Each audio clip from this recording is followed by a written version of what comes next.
আওয়ামী লীগের সাধারণ সম্পাদক ওবায়দুল কাদের বলেছেন, শিক্ষার্থীদের অযথা হয়রানি বা আটক না করতে নির্দেশ দেওয়া হয়েছে। কোনো শিক্ষার্থী যেন হয়রানির শিকার না হয় সেদিকে সবাইকে খেয়াল রাখতে হবে। শুক্রবার দুপুরে রাজধানীর ধানমন্ডিতে আওয়ামী লীগ সভাপতির কার্যালয়ে সংবাদ সম্মেলনে তিনি এসব কথা বলেন।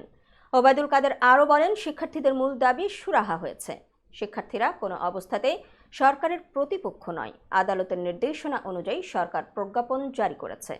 এরপরও একটি মহল সরকার বনাম শিক্ষার্থী গেম খেলে ফায়দা লোটার চেষ্টা করছে। তিনি বলেন, আটককৃতদের মধ্যে এসএসসি পরীক্ষার্থীদের মুক্ত করতে সংশ্লিষ্ট মন্ত্রণালয় কাজ করছে।